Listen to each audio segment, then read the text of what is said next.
Selamat siang jemaat yang dikasihi Tuhan. Hari ini kita akan mempersiapkan untuk beribadah kepada Tuhan. Saya mengundang sidang jemaat untuk bangkit berdiri. Kita akan memulai ibadah kita.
Hari ini dengan pengakuan percaya bahwa pertolongan kita adalah di dalam nama Tuhan yang menciptakan langit dan bumi dan yang tidak pernah meninggalkan perbuatan tangannya. Turunlah atas kita anugerah dan damai sejahtera dari Allah Bapa, Allah Anak, dan Allah Roh Kudus kiranya menyertai ibadah kita. Amin. Shalom. Puji Tuhan, hari ini kita boleh lagi bersama-sama mengikuti ibadah kita. Mari kita akan bersama-sama memuji Tuhan kita. Kita mau tinggikan karena sungguh Dia adalah Allah kita yang mulia. Mari bersama-sama kita akan mengangkat pujian dari buku KPPK nomor 26, Mulia Bagi Allah.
bangsa pemberontakanmu seperti kabut diterbangkan angin, dan segala dosamu seperti awan yang tertiup.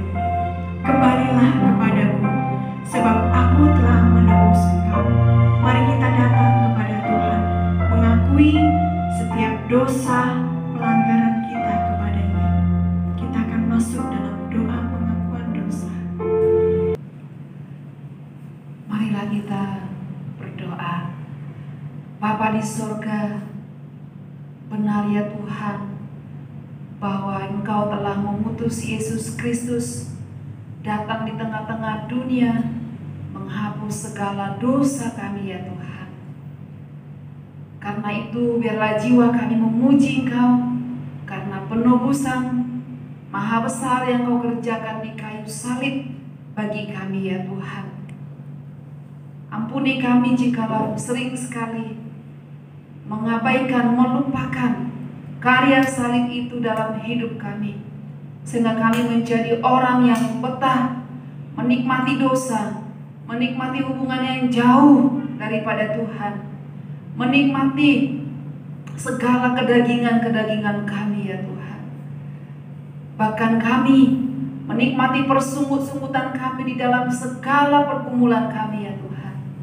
Tapi hari ini kami datang kepada Tuhan. Kami diingatkan kembali oleh pujian ini, bahwa oleh darah-Mu kami telah dibenarkan, oleh darah-Mu kami telah ditebus, dan kami telah dibawa menjadi orang-orang yang merdeka, orang-orang yang bebas. Ampuni kami ya Tuhan, topang kami Tuhan, supaya bersedia hidup dalam kebenaran-Mu dari hari ke hari dalam mengikuti Engkau. Terpuji Engkau Tuhan untuk pengampunan dosa yang Kau anugerahkan bagi kami. Dalam nama Yesus kami berdoa. Amin. Sidang jemaat, saya undang untuk bangkit berdiri. Kita akan bersama-sama mengakui pengakuan iman rasuli. Pengakuan iman rasuli. Aku percaya kepada Allah, Bapa yang Maha Kuasa, Khalik langit dan bumi, dan kepada Yesus Kristus, anaknya yang tunggal Tuhan kita, yang dikandung daripada Roh Kudus, lahir dari anak darah Maria, yang menderita sengsara di bawah pemerintahan Pontius Pilatus, disalibkan, mati, dan dikuburkan, turun ke dalam kerajaan maut.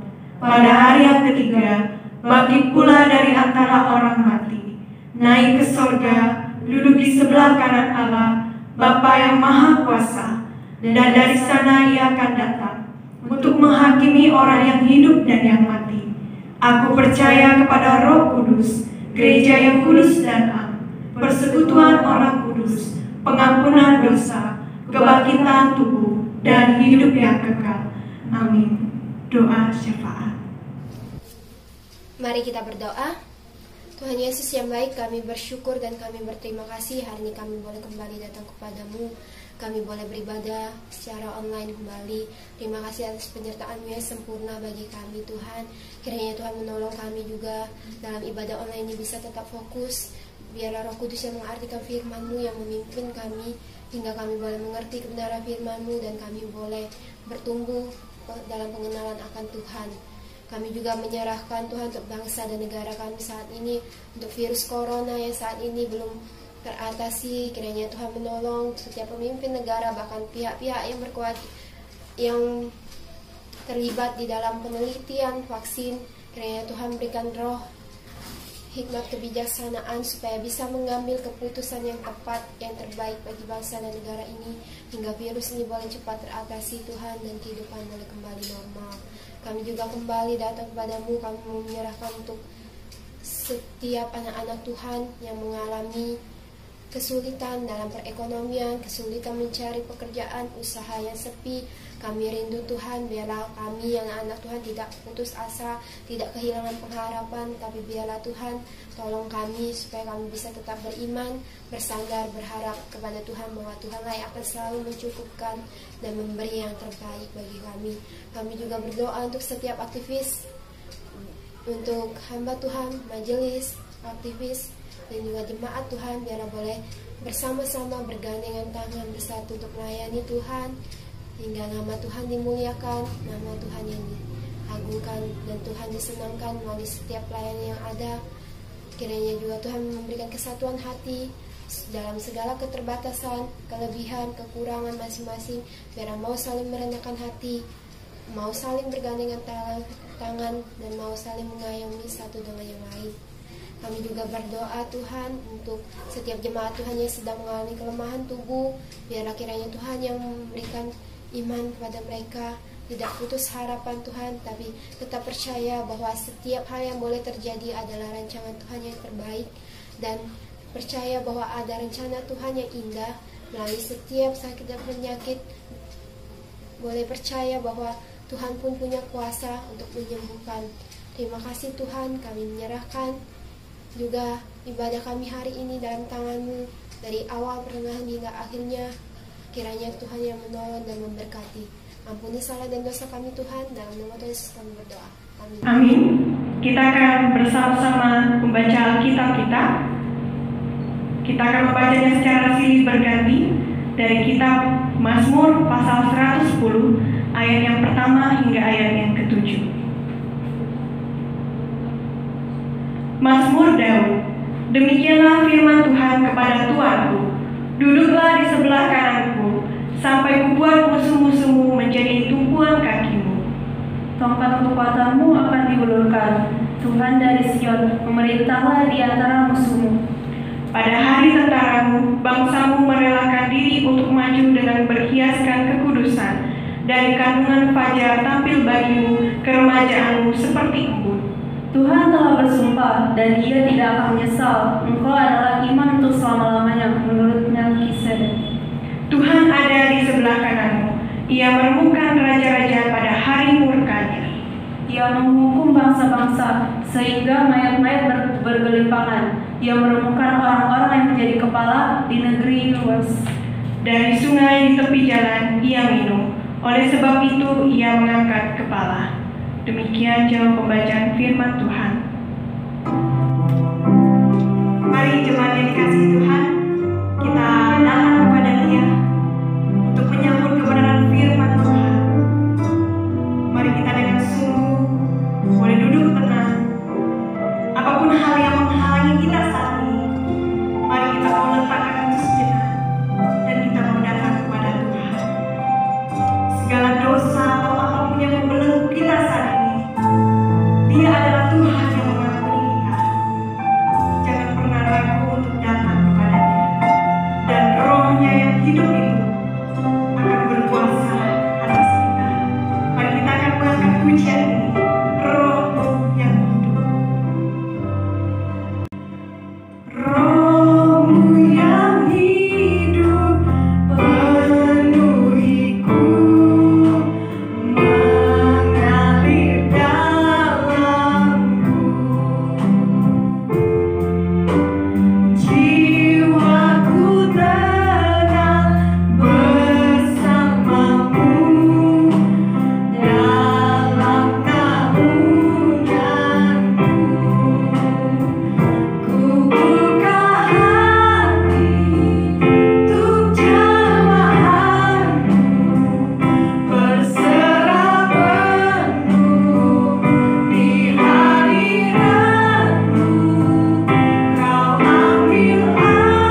firman Tuhan, marilah kita berdoa. Mulia besar Engkau ya Allah kami, Allah yang kami sembah di dalam Kristus Yesus, yang maha dahsyat, yang penuh dengan kuasa di langit dan juga di muka bumi ini. Kami ingin merenungkan Allah yang begitu luar biasa itu dalam hidup kami, supaya kami belajar lagi tentang arti kemerdekaan, dimerdekakan oleh Kristus Yesus. Berkati firman-Mu yang kami renungkan, yang kami baca, dan sidang jemaat yang mendengarkan, Tuhan urapi satu persatu. Demi Tuhan Yesus Kristus kami berdoa. Amin. Shalom sidang jemaat yang dikasihi Tuhan.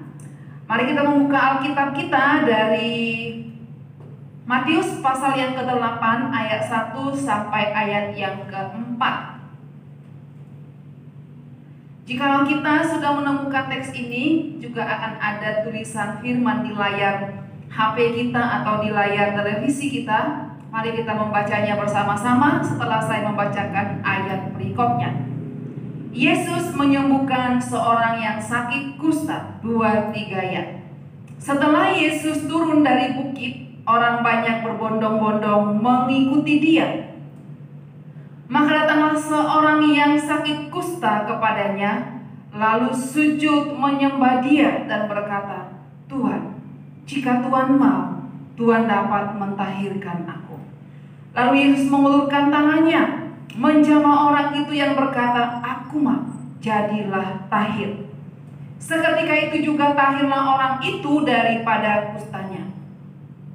Lalu Yesus berkata kepadanya, ingatlah, jangan engkau memberitahukan hal ini kepada siapapun, tapi pergilah, perlihatkanlah dirimu kepada imam, persembahkanlah persembahan yang diperintahkan Musa sebagai bukti bagi mereka. Sedemikian jauh pembacaan firman Tuhan. Sidang jemaat terkasih, tema yang diberikan bagi kita pada hari ini adalah dimerdekakan, karena kita akan masuk dalam momen 17 Agustus merayakan hari kemerdekaan negara di mana kita berpijak pada saat ini. Nah, Bapak Ibu yang dikasihi Tuhan, salah satu tema doa sejuta umat di dunia ini pada masa kini adalah pengen dibebaskan dari virus COVID-19. Mata sejuta umat di negeri kita sedang memandang kepada PT Bio Farma yang akan mengeluarkan vaksin yang direncanakan pada bulan Januari. Sedangkan Amerika Serikat, Donald Trump mengatakan mereka berusaha untuk mengeluarkan vaksin awal bulan November sebelum pemilu yang akan diadakan di sana. Nah, saudara yang dikasihi Tuhan, saya termasuk orang yang juga mengarahkan mata ke sana. Kapan ini vaksin cepat keluar? Kenapa? Karena seluruh penduduk dunia ini ingin segera terbebas, ingin segera merdeka dari bayang-bayang ketakutan yang diintimidasi ya oleh virus ini, virus yang sangat mematikan, virus yang membelenggu ya rasa takut kita. Bapak Ibu saudara yang dikasihi Tuhan, kenapa dikatakan virus itu mematikan? Bukan hanya mematikan secara fisik, tapi ada banyak aspek yang dimatikan. Bukan hanya fisik, tapi juga kematian ekonomi, kematian berbagai sistem politik, bahkan kematian sosial dan lain sebagainya. Nah, ribuan tahun yang lalu Alkitab juga mencatat bahwa ada satu sakit penyakit ya yang begitu ditakuti oleh orang Yahudi, begitu mengerikan bagi orang Yahudi. Kenapa? Karena penyakit ini adalah penyakit yang sangat berbahaya, bukan hanya secara fisik, tapi ada dampak-dampak yang rentetan dampak yang diakibatkan dari sakit fisik, yakni sakit kusta pada waktu itu. Sudah tahu bahwa ciri-ciri orang yang sakit kusta pada waktu itu adalah dikatakan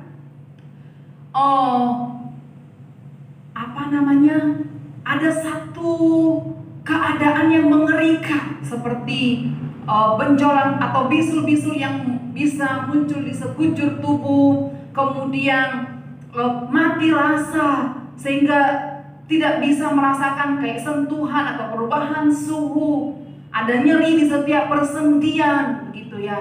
Jikalau sudah akut, itu bisa mengalami luka atau bolong jari-jari kanan atau jari tangan atau kaki kita bisa mengeluarkan darah segar dan perlahan-lahan bisa mengalami kebuntungan ya. Artinya begitu mengerikan. Jika COVID-19 membunuh dengan cepat, tetapi penyakit kusta dia membunuh secara perlahan-lahan, melewati proses penderitaan yang begitu panjang. Kalau COVID-19 itu menular, maka pada waktu itu penyakit ini juga dipandang sebagai penyakit yang menular oleh orang-orang Yahudi. Itu sebabnya para rabi pada waktu itu membuat satu jarak. Ya, kalau kita sekarang kan social distancing. Waktu itu sudah ada social distancing. Maka dikatakan orang yang sehat dengan orang yang sakit kusta itu minimal 2 meter berjarak. Tidak boleh dekat-dekatan, 2 meter minimal. Kalau ada angin ya atau udara, maka 45 meter harus berjarak dari orang yang sakit kusta. Maka para rabi pada waktu secara ekstrim membuat satu peraturan untuk mengeluarkan mereka dari dalam tembok kota, dan mereka harus berada di luar tembok kota. Kalau seandainya rabi melihat ada penderita kusta dalam kota, maka sang rabi akan mengambil batu dan dalam jarak 2 meter dia akan melempari dia supaya pergi dari dalam kota, ya. Nah, Bapak Ibu saudara yang dikasihi Tuhan, sama seperti hari ini virus 19 ini atau COVID-19 juga belum punya obat. Pada waktu itu juga sakit kusta belum ditemukan obat. Ya, sehingga kalaupun ada orang yang sembuh, itu sesuatu yang luar biasa. Belum ada obatnya, belum ada sejarah dia sembuh dengan pengobatan tabib, dengan pengobatan medis. Tetapi hari ini Alkitab mencatat bahwa ada orang kusta yang mengalami kesembuhan, mengalami pembebasan, kemerdekaan dari sakit penyakit yang sekian lama mengikat si orang kusta ini. Karena itu ada 3 rahasia yang dibukakan Alkitab kepada kita pada pagi hari ini untuk kita ketahui, untuk kita pelajari, untuk kita lakukan supaya kita menjadi orang-orang yang menikmati kemerdekaan di dalam hidup kita. Yang pertama apa itu? Yang pertama adalah datanglah kepada Yesus. Dalam ayat yang pertama dikatakan, ayat yang kedua, maka datanglah seorang yang sakit kusta kepadanya. Pertanyaan saya adalah, apakah mudah bagi si orang kusta untuk datang kepada Yesus? Jawabannya tidak mudah, bahkan sangat tidak mudah. Menurut analisa saya ada 2 alasan. Yang pertama, karena dia sedang sakit kusta. Dalam Injil Lukas ayat yang paralel dengan ayat itu dikatakan seluruh tubuhnya penuh kusta. Artinya dia kusta akut atau sekarang stadium 4 kalau kita bisa mau sebut demikian. Yang kedua, dia harus berhadapan dengan orang yang berbondong-bondong yang sedang mengikuti Yesus pada waktu itu. Nah, 2 alasan besar ini cukup bagi si kusta untuk mengurungkan niatnya untuk datang menuju di mana Yesus sedang berada. Nah, Bapak Ibu yang dikasihi Tuhan, bagi orang Yahudi, penyakit kusta tidak sekedar persoalan medis, ya, tetapi lebih dari itu, sakit kusta itu lebih mengarah kepada persoalan teologis, ya, persoalan rohani. Karena itu kusta identik karena dosa, identik karena Allah menghukum, identik karena Allah mengutuk. Konsep ini tentu saja mereka para ahli-ahli, para rabi pada waktu itu mungkin ada salah mengerti, salah tafsir ketika mereka melihat perjanjian lama dimulai dari Miriam saudara Musa Harun yang akhirnya pernah mengalami kusta karena dia mengatai Musa yang adalah adik Allah. Yang kedua, kemudian dia dikenai hukuman oleh Tuhan, sakit kusta. Yang kedua, ada satu peristiwa yang namanya Gehazi. Gehazi itu kan asistennya Elisa ya. Jadi suatu ketika Naaman yang memberi persembahan kepada Elisa, lalu Elisa menolaknya. Diam-diam asistennya ini pergi ke Naaman dan meminta persembahan itu. Nah, karena dosa ini dia dikenai hukuman sakit kusta. Yang ketiga, kita ingat Raja Uzia. Raja ini tadinya adalah raja yang setia kepada Tuhan, tapi setelah posisinya tinggi, posisinya jabatannya baik, ia menjadi berubah setia kepada Tuhan dan ia menjadi raja yang sombong. Karena itu Tuhan memberikan dia hukuman sakit kusta. Nah, 3 peristiwa ini dalam perjanjian lama meresap masuk dalam konsep para rabi yang membuat mereka akhirnya mengeneralisasi bahwa siapa saja yang sakit kusta pasti karena dosa, pasti karena hukuman, pasti karena dikutuk oleh Tuhan. Maka tidak heran Bapak Ibu yang dikasihi Tuhan, orang yang terkena kusta pada waktu itu mereka akan dikucilkan, mereka akan dipisahkan, mereka akan dijauhkan. Mereka akan diusir keluar tembok kota seperti yang saya katakan tadi. Mereka diusir dari rumahnya, dari keluarganya, dari kampungnya. Saya pernah menonton satu film yang mencoba memvisualisasikan keadaan orang kusta menurut Alkitab. Dan ada satu gambaran yang membuat saya baru mengerti, wah, oh ini maksudnya. Jadi orang-orang kusta pada waktu itu, mereka akan diasingkan keluar dari tembok kota di mana mereka berada, dan mereka seperti di satu perkampungan kecil, dan perkampungan itu adalah di dalam lembah, dan lembah itu jarak lembah ke permukaan tanah bisa sampai 3 meter atau 5 meter. Kenapa? Supaya ketika keluarga mereka datang memberikan makan kepada mereka, tetap ada social distancingnya. Jadi ketika mengantar makanan itu seperti kita nimba air ya. Jadi makanan itu diikat di ember, lalu dibeginikan gitu ya. Kemudian seperti ditarik lagi, jadi seperti menimba air. Nah, bayangkan itu situasinya. Nah, Bapak Ibu yang dikasihi Tuhan, barangkali sekarang kita akan masuk ke poinnya, dan kita sedang bertanya di pikir kita, kalau dia di lembah, lalu bagaimana cara orang kusta untuk bisa datang kepada Yesus pada waktu itu? Bagaimana dia mendengarkan Yesus dan bagaimana ada muncul iman di hati si kusta ini? Menurut analisa saya pribadi, mungkin tidak ada di tafsiran atau dimanapun kita temukan, tapi dalam perenungan saya membuat 1-3 analisa. Yang pertama, bisa saja dia mendengarkan informasi dari keluarga yang datang memberikan makanan atau keperluan kepada lokasi di mana mereka berada. Yang kedua adalah karena Yesus kan dalam konteks ini, Yesus baru sedang turun dari mengajar dari khotbah di bukit.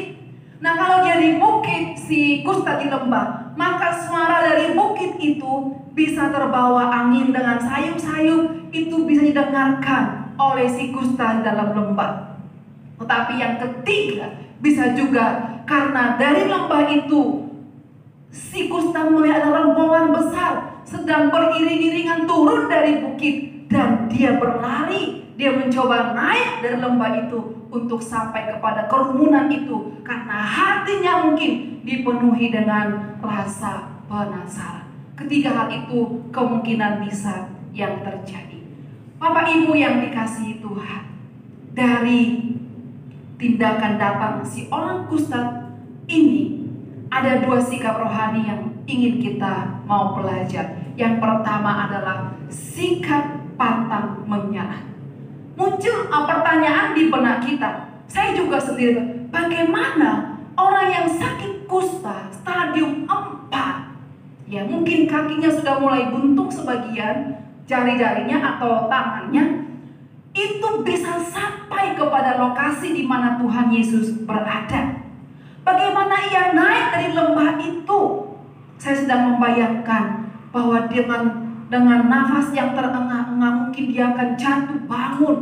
Dia akan tersantung bebatuan. Beberapa kali mungkin dia akan tergelincir. Tapi faktanya walaupun dia melewati hal itu, ia tetap berjalan datang menuju di mana Yesus sedang berada. Aplikasi sederhana bagi kita adalah dari tindakan si kusta. Tidak salah kalau saya mengambil satu kesimpulan bahwa di dalam tindakannya terkandung sikap pantang menyerah. Artinya bagi kita apa? Saat kita datang kepada Tuhan Yesus, saat kita datang kepada kesukaannya, saat kita datang kepada kehendaknya, itu tidak selamanya berjalan mulus. Tidak selalu akan berjalan mulus. Akan ada jalan bebatuan yang kita lewati dan mungkin kita jatuh bangun di sana. Mungkin kita akan melewati tanah yang berlubang, tanah yang tidak rata, tanah yang berjalan menurun.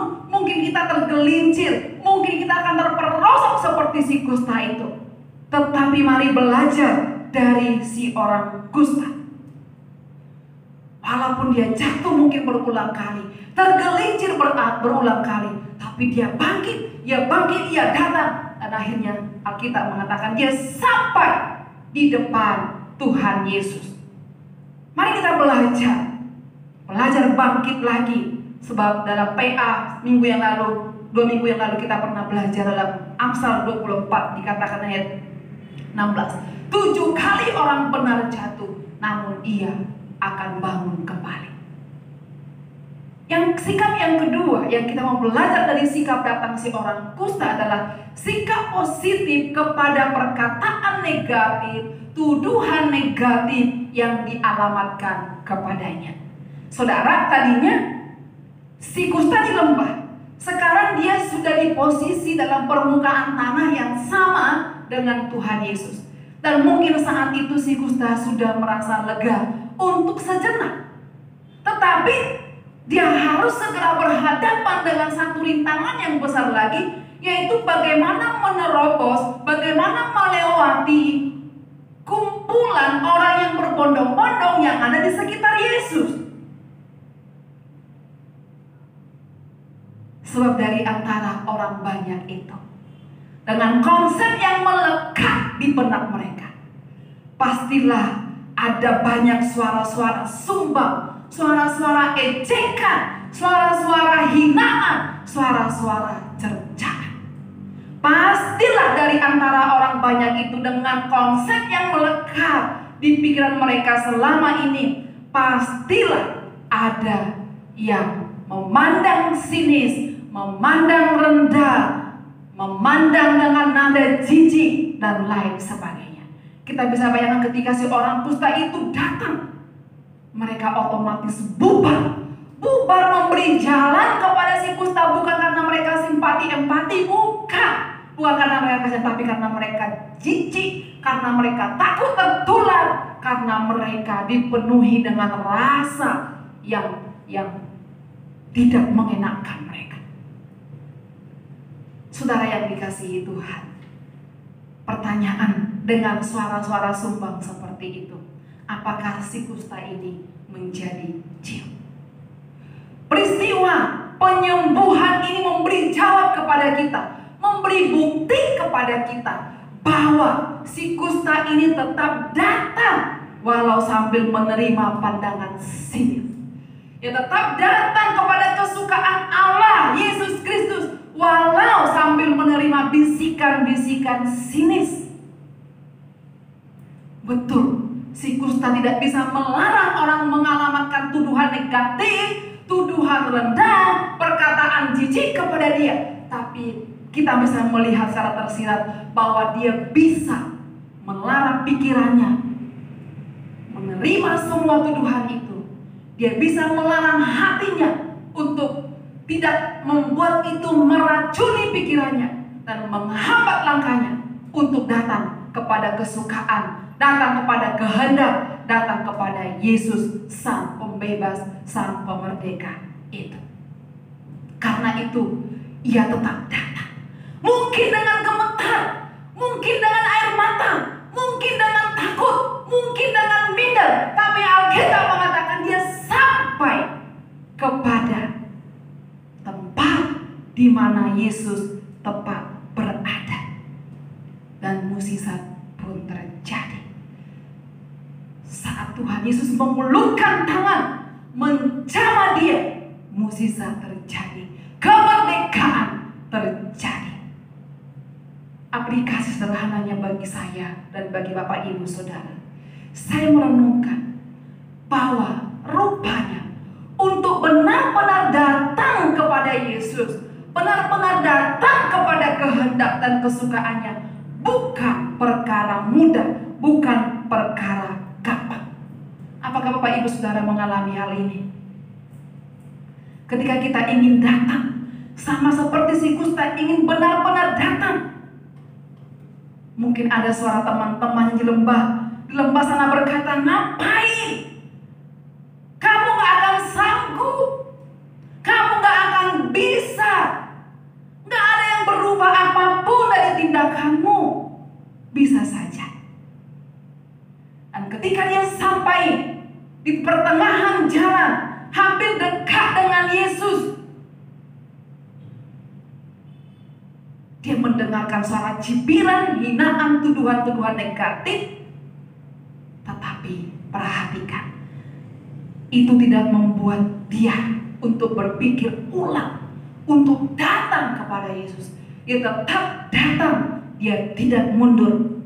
Maka ini yang perlu kita pelajari, supaya kita bisa menikmati kelegaan, sama seperti kelegaan yang dialami si kusta. Supaya kita menikmati kemerdekaan, sama seperti kemerdekaan yang dialami si kusta. Dia bukan hanya merdeka dari penyakit yang mengerikan itu, tapi juga merdeka dari tekanan-tekanan, dampak-dampak yang lain yang muncul dari penyakit fisik yang dialami. Karena persoalannya bukan hanya di sakitnya, tetapi dampaknya. Bagaimana dia mengalami tekanan sosial karena penyakitnya, tekanan spiritual oleh karena penyakitnya, tekanan psikologis, tekanan batin yang diakibatkannya. Dan ketika dia datang, maka dia mengalami kemerdekaan dari himpitan itu, himpitan-himpitan mental, tekanan-tekanan, ikatan-ikatan yang menghimpit dia, bahkan termasuk ikatan-ikatan dosa. Bapak Ibu Saudara yang dikasihi Tuhan, seringkali kita hanya sekedar datang, atau datang ala kadarnya. Tapi hari ini Tuhan mau bertanya kepada kita, kapan terakhir kali kita benar-benar datang kepada Tuhan, benar-benar datang kepada kehendaknya, kepada kuasanya? Kapan? Mari jawab itu di hadapan Tuhan. Yang kedua, rahasia yang kedua, kalau tadi datanglah kepada Yesus, yang kedua, rendahkanlah hatimu di hadapan Tuhan Yesus. Saat si kusta datang, maka dikatakan dia sujud menyembah. Sujud menyembah dalam konteks Yahudi, secara harafiah, seseorang harus berlutut di tanah dan mencium tanah. Mukanya, kepalanya ini, keningnya harus menyentuh tanah. Sebagai satu simbol atau perlambangan pengakuan bahwa engkau lebih besar dan saya lebih kecil. Engkau berkuasa, saya tidak berkuasa. Engkau something, saya nothing. Engkau lebih tinggi posisinya, saya sangat rendah. Engkau berkuasa dan saya tidak berkuasa atas diri ini, atas penyakit ini, atas ikatan ini. Saudara yang dikasihi Tuhan, sikap sujud menyembah ini yang lahir dari hati si kusta ini mendatangkan belas kasihan di hati Yesus. Maka Yesus mengulurkan tangannya, menjamah si kusta, dan saat itu terjadi mukjizat, terjadi kebebasan yang luar biasa. Saudara yang dikasihi Tuhan, seringkali masalah kita tidak hanya terhenti di sakit penyakit yang kita derita. Seringkali tidak berhenti di kita nggak punya pekerjaan. Seringkali tidak berhenti di saya lagi baru putus pacar nih, atau belum punya jodoh nih. Seringkali bukan hanya di saya nggak punya uang nih, saya nggak punya rumah nih, atau saya lagi bangkrut nih. Bukan. Tapi lebih daripada itu, sama seperti si kusta, bukan hanya penyakit yang kelihatan, tetapi dampak-dampaknya, tekanan-tekanan sosial yang dialaminya. Seringkali kita mengalami persoalan yang kelihatan tampak luar itu, tapi ada dampak-dampak besar yang begitu menghimpit, menekan jiwa hati kita. Kita mengalami, karena kita nggak punya semuanya itu, akhirnya kita mengalami tekanan sosial, tekanan jiwa, goncangan pikiran, mental kita, psikis kita, psikologis kita terganggu. Ya, karena itu pertama, datanglah kepada Yesus. Yang kedua, sujudlah menyembah, rendahkanlah diri kita di hadapan Tuhan, bahwa hanya Tuhan yang bisa tolong. Yang ketiga, serahkanlah kehendakmu kepada kehendaknya. Maka si kusta berkata, maukah Tuhan mentahirkan aku? Tuhan, jika Tuhan mau, Tuhan dapat mentahirkan aku. Dan Tuhan jawab, aku mau. Artinya bahwa si kusta ini percaya bahwa orang yang berdiri depannya adalah orang yang berkuasa, yang bisa menyembuhkan dia. Tetapi luar biasa, dia tidak memaksakan. Dia tidak berkata, aku mau engkau menyembuhkan saya. Bukan. Tapi dia bilang, Tuhan, jika Tuhan mau, Tuhan dapat menyembuhkan saya. Ini ungkapan yang luar biasa. Bukankah sering kali kita berkata, aku mau, aku ingin. Tetapi ini dia berkata, jika Tuhan mau, Tuhan dapat menyembuhkan saya. Saudara yang dikasihi Tuhan, 3 langkah ini, datanglah, rendahkanlah hati, kemudian sembahlah, serahkanlah kehendak kita di bawah kehendaknya. Maka kita akan mengalami kuasa kemerdekaan, kuasa jamahan, kuasa mukjizat dalam kehidupan kita. Yang menarik, ketika Yesus menjamah si kusta, biasanya kalau si kusta menjamah orang sehat, orang itu menjadi najis. Bahkan ketika kepala si kusta hanya masuk ke pintu satu rumah, maka satu rumah itu menjadi najis. Tetapi ketika Yesus mengulurkan tangan, menjamah si kusta, Yesus tidak menjadi najis, tapi orang itu menjadi tahir dari kenajisannya. Maukah engkau dan saya dengan sungguh-sungguh datang, merendahkan hati, dan menyerahkan kehendak kita, mau kita di bawah kehendaknya. Niscaya kita akan mengalami kemerdekaan sejati seperti yang dialami si kusta dalam konteks firman Tuhan ini. Mari kita berdoa. Sempurnakan firman-Mu bagi kami semuanya. Hamba selesai berbicara, tetapi biarlah oleh kuasa Roh Kudus firman ini terus menjadi rema yang hidup di dalam setiap hidup Bapak Ibu Saudara yang sudah mendengarkan firman hari ini. Terpuji Engkau yang mempunyai firman. Di dalam nama Yesus kami bersyukur, kami berdoa. Amin.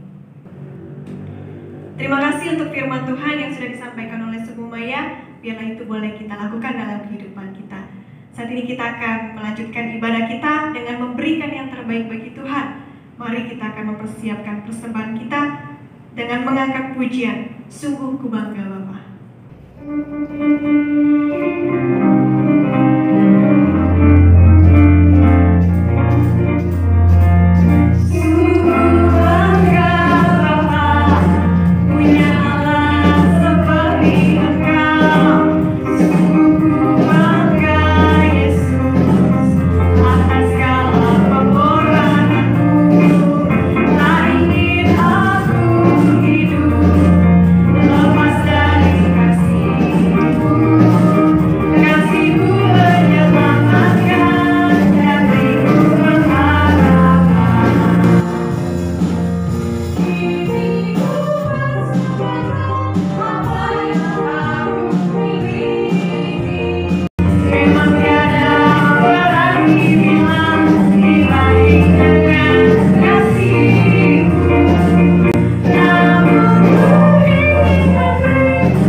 Kau berkati ya Tuhan hamba-Mu yang telah membawa firman pada hari ini.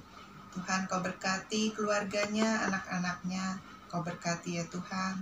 Tuhan, Kau juga berkati jemaat-Mu.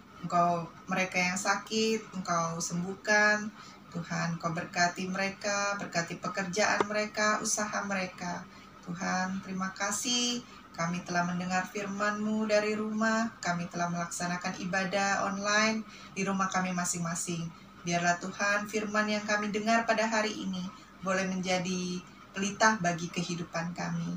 Tuhan, kami mengucap syukur juga atas keselamatan, kesehatan yang Kau berikan pada kami ya Tuhan. Tuhan, Kau juga berkati kami, anak-anak kami, keluarga kami.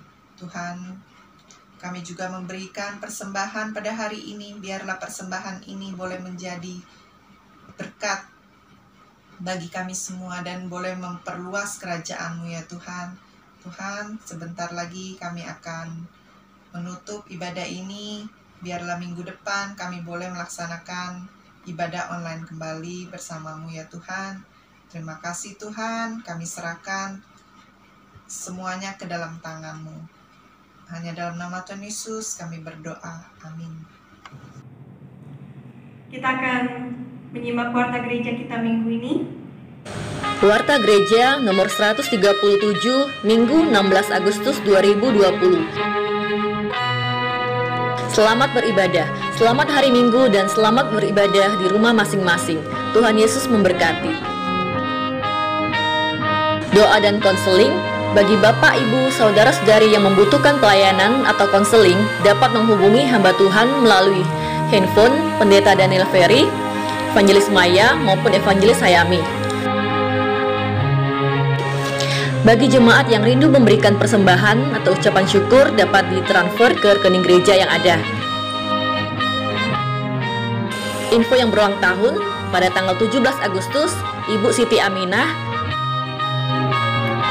dengan kado kekal Yesaya 40 ayat 29. Dia memberi kekuatan kepada yang lelah dan menambah semangat kepada yang tiada berdaya. Selamat ulang tahun, Tuhan Yesus memberkati. Dan info yang kelima, untuk pokok doa sepanjang 1 minggu ini, kita berdoa untuk Gereja Negara Kristus supaya terus menjadi sarana Tuhan untuk menjangkau jiwa yang mau menyerahkan dan mempercayakan hidup di dalam Tuhan. Kita juga berdoa untuk Pos Lampung, Pos Kenten, dan Pos Talang Betutu. Berdoa juga untuk anak-anak Tuhan di gereja yang bersedia mempersembahkan dirinya untuk menjadi hamba Tuhan. Kemudian kita juga berdoa untuk jemaat dan keluarga jemaat yang sakit, untuk Ibu Yekmei, Ibu Amei, Bapak Wirawan, Bapak Hendra Wijaya, Ibu Siti, Mama dari Ibu Leslie, Papa dari Ibu Sunli, Bapak Johan, Koko dari Ibu Tata, maupun Papa dari Evangelis Hayami, dan juga Ibu Marlina, adik dari Bapak Berlian, kemudian Saudari Amoy, dan Bapak Aku. Kita juga berdoa untuk wabah virus corona yang melanda banyak negara supaya dapat segera diatasi.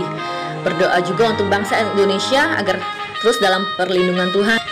Kemudian berdoa untuk jemaat, majelis, dan hamba Tuhan.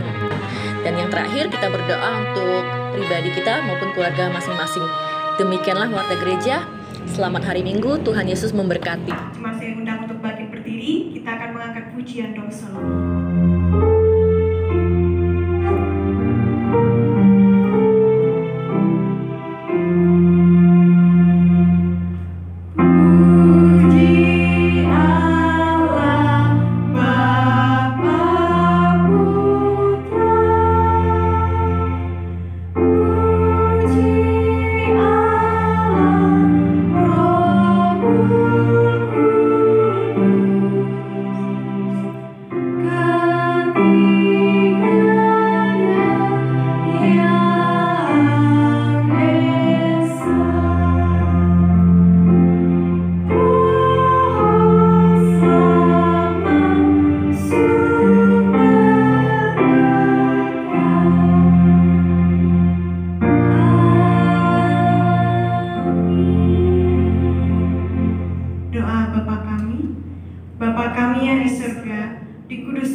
Jadilah kehendak-Mu di bumi seperti di surga. Berikanlah kami pada hari ini makanan kami yang secukupnya, dan ampunilah kami akan kesalahan kami, seperti kami juga mengampuni orang yang bersalah kepada kami. Dan janganlah membawa kami ke dalam pencobaan, tetapi lepaskanlah kami daripada yang jahat, karena Engkaulah yang punya kerajaan, dan kuasa, dan kemuliaan sampai selama-lamanya. Amin. Doa berkat. Jemaat yang dikasihi Tuhan, marilah kita menjalani hidup kita dengan membawa damai sejahtera di dalam Tuhan. Mari kita lakukan firman Tuhan dalam hidup kita hari lepas hari, dan terimalah berkat dari Tuhan. Tuhan memberkati engkau dan melindungi engkau. Tuhan menyinari engkau dengan wajah-Nya dan memberi engkau kasih karunia. Tuhan menghadapkan wajah-Nya kepadamu dan memberi engkau damai sejahtera dari sekarang sampai selama-lamanya. Amin.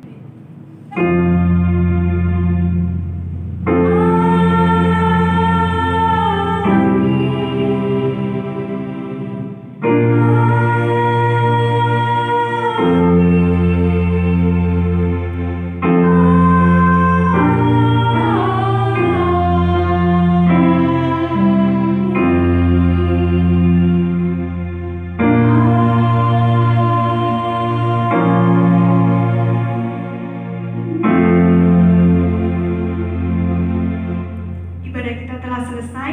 Selamat hari Minggu, Tuhan Yesus memberkati.